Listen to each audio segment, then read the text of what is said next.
Welcome. I'm Halcyon and this is Hug Nation.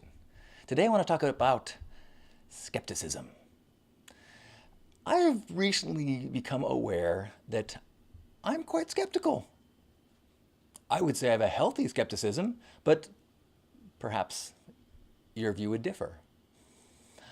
I tend to second guess and question most everything that I hear, no matter where it's coming from. And I've realized that this can be problematic because there'll be people that I care about, people that I trust, people that I love, people that I would trust my life with. But that doesn't mean I trust the things that they believe. And so they may share an opinion, they may share a idea about politics or health or essential oils or vaccines or a bunch of things. And even though I absolutely believe that they believe what they're saying, I am unable to simply accept it. And I expect people to do that with me as well. And I think there's a reason why this is important, because the more that I understand how my brain works, the more I understand that I am susceptible to tendencies, to trends, to, if I buy an essential oil and someone tells me that it's going to make my headache go away, there's a bunch of reasons biologically why I'm going to think, oh yeah, I think I feel better. I think I feel better. Or, oh, I just bought this really expensive CBD oil. So yeah, I think it feels better. I think it does. Even though push comes to shove, I'm not sure. I'm not sure if I'm noticing any benefit from it. So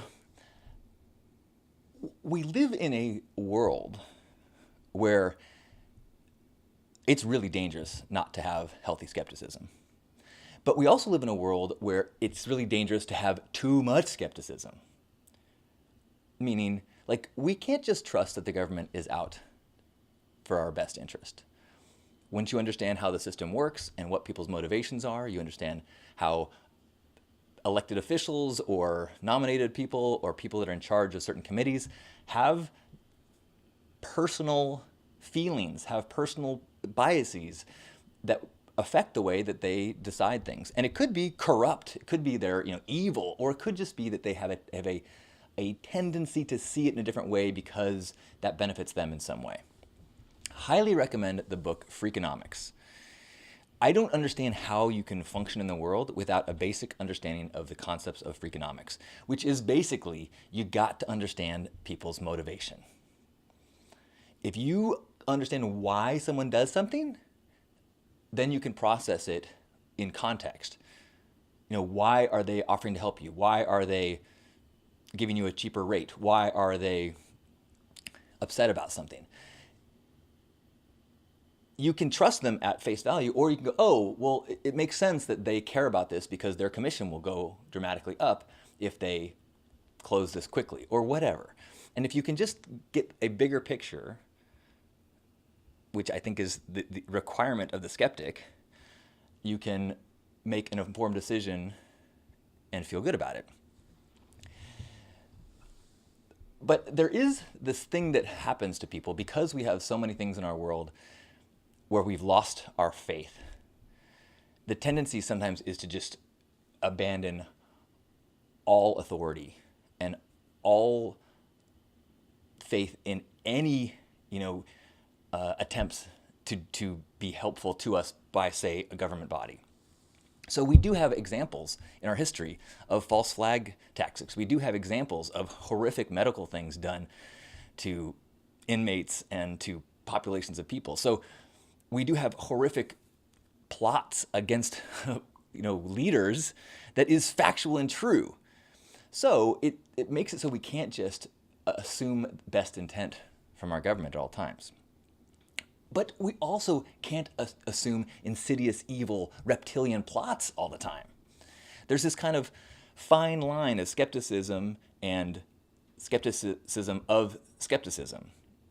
So when you have someone like Alex Jones going crazy about, Well, I'll say my judgment is crazy.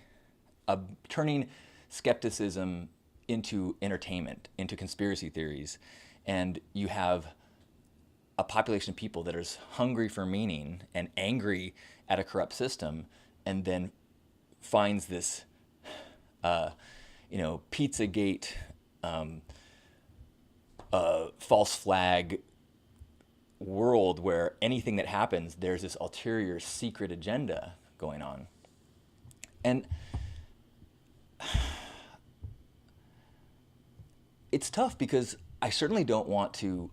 There's no black and white to say like you're absolutely wrong. You're absolutely wrong. But there's things that I fall into a place where like, well, the people that I trust, I fall into this category of now believing this. Even with all my skepticism, I don't have absolute certainty that we've been to the moon. I haven't been to the moon, but I do believe, with all my skepticism, that human beings have landed on the moon. I do believe that vaccines are a good idea. I do believe that the majority of health food pills are not helping me. All of these things I could change my mind on, but I live in this state of skepticism, sometimes to my detriment. It would be soothing to be able to, my early skepticism is what really pulled me out of the ability to have faith in traditional religion. And I used to hunger for the ability to believe without skepticism poking in there. So what is required now in my life is finding ideas, concepts that either resonate outside of these realms or bypass them.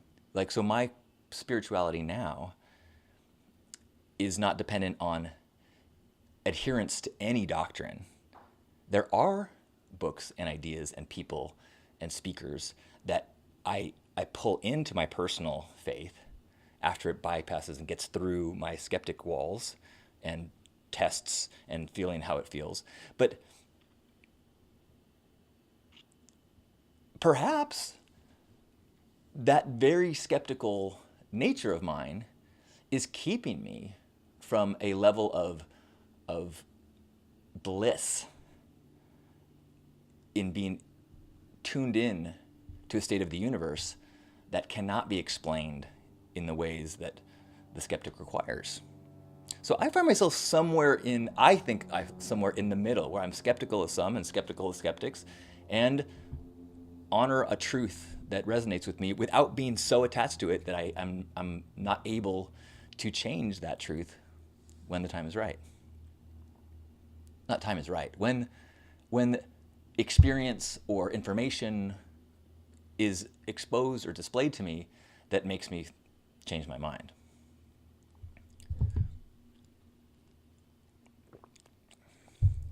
Like, nutritional supplements are one of those tough things where, there's these crazy claims, I'll say crazy, all sorts of supplements say they do certain things, but it's not tested by the FDA.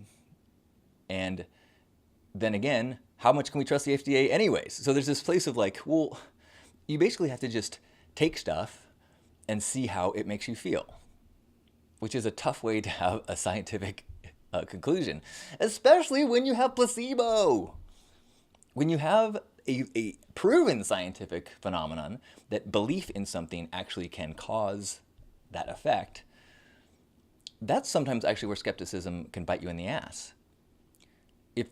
If I believe this essential oil is going to calm me down, there's a good chance it will. If I believe this vitamin C is going to stave off my cold, there are supplements that I have a faith in them. When I start getting sick, I take wellness formula. I'm not endorsed by them, but for some reason, you take like a bazillion pills when you start to feel sick, and I'm like, all right, that sounds legit. I take oregano oil when I start to feel sick. There's other pills that I've taken that I think help me out. For a while, I was taking Neurostack with lion's mane mushroom in it, and I felt like it was helping my memory and my quick-wittedness. And for a while I was taking Transzen, which I felt made me feel better. And then I slip into that, I don't know, maybe. I can't tell. Like, I know when a cup of coffee makes me feel wired, but I don't have the subtle awareness. And then my skepticism kicks in, and I wonder if it's worth it. And then I wonder, does it matter?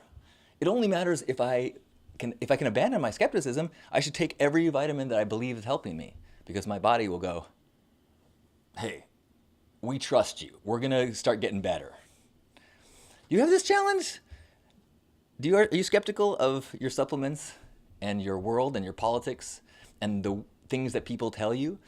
Or is it just me? And I certainly hope you're skeptical of what I am saying, because I certainly am. So take this all with a grain of salt, and then swirl it around your mouth, and perhaps spit it out. Thank you for walking this path with me. I love you. If you enjoy these transmissions, do me a huge favor and share them. Give them a thumbs up, give them a like. Let people know that this is worth listening to. It would make a big difference in my life. Or join my email list and get to know all the new things that happen, including when my next round of coaching will start at list.hugnation.com. Actually, just search Hug Nation. You can find my YouTube channel, find my iTunes, all the good stuff. I love you. If you would like to go deep with me, I lead a small group of people on a 3-month journey several times during the year. The next one is coming up soon. So if you want to join me on the pink path, reach out and let's have a conversation and see if this is something that we should do together. Otherwise, Hug Nation live every Monday on Facebook. The archives go on YouTube, and the audio is on iTunes and Stitcher. I love you. Thanks for being you.